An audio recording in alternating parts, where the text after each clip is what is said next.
तैयारी start. Paris में चल रहे पैरालंपिक खेलों में भारतीय पैरा एथलीटों ने अब तक बेहतरीन प्रदर्शन किया है।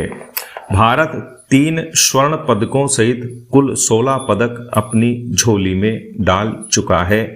उम्मीद यही की जा रही है कि भारतीय दल के सदस्य टोक्यो पैरालंपिक में हासिल 19 पदकों की संख्या में जरूर इजाफा करेंगे।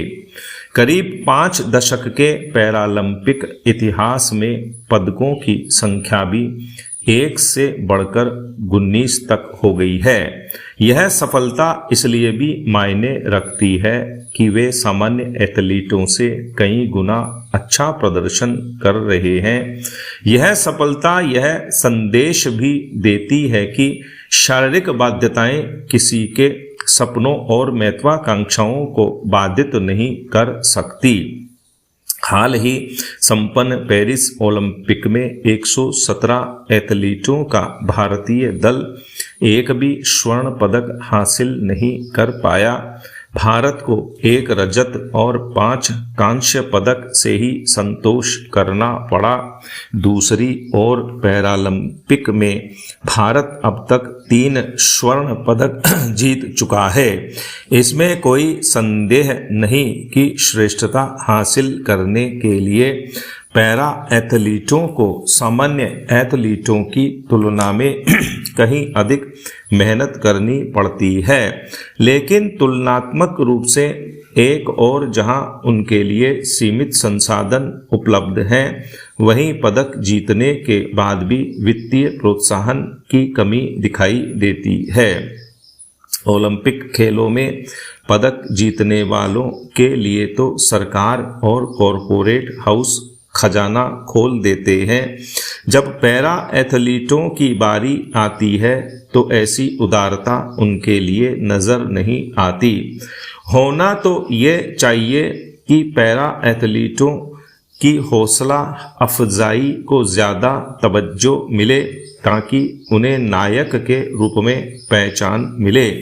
इतना ज़रूर है कि सरकार ने कुछ समय से पैरा एथलीटों पर ध्यान देना शुरू किया है।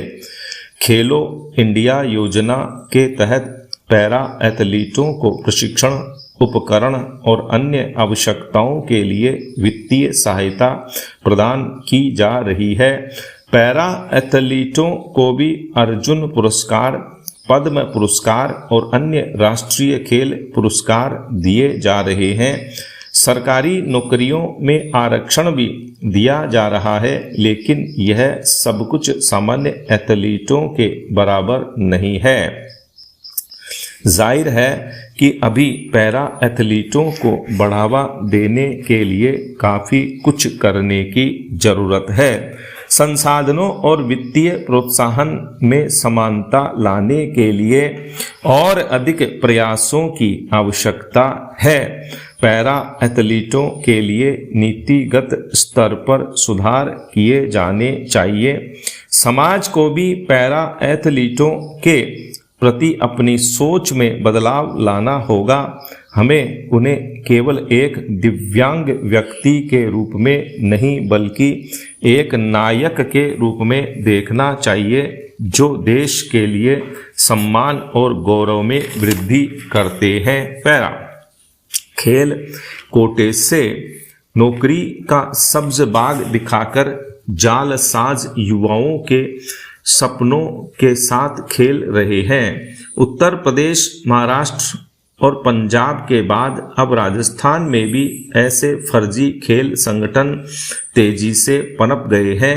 राजस्थान में पिछले 8 साल में हुई 67 बड़ी भर्तियों में 13,000 से ज़्यादा जाली प्रमाण पत्र सामने आ चुके हैं। इस कारण जहां योग्य खिलाड़ियों की नौकरी में देरी हो रही है, वहीं विभागों को इनके सत्यापन के लिए अतिरिक्त स्टाफ लगाना पड़ रहा है। शिक्षक हो या CHO भर्ती, लगभग हर भर्ती परीक्षा में सैकड़ों फर्जी खेल प्रमाण पत्र उजागर हुए हैं, लेकिन खेल में खेल कर रहे इन लोगों के खिलाफ अब तक कोई बड़ी कार्रवाई नहीं हुई।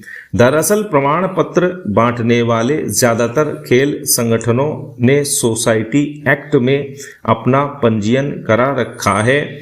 फर्जीवाड़े की शिकायत होने पर ये पुलिस या प्रशासनिक अधिकारियों को सोसाइटी एक्ट का पंजीयन दिखाकर बचाव में जुट जाते हैं। पिछले साल दिल्ली में हुई एक प्रतियोगिता में 500 खिलाड़ियों को प्रमाण पत्र बांट दिए गए थे। राजस्थान में भी एक ही विश्वविद्यालय स्तर की प्रतियोगिता के सैकड़ों खिलाड़ियों को सर्टिफिकेट बांटने के मामले की एसओजी तक शिकायत हुई थी। कई संस्थाओं के जाली प्रमाण पत्र भी बरामद हुए, लेकिन अब तक पुलिस के हाथ गिरोह के सरगना तक नहीं पहुंच सके हैं। स्टॉप।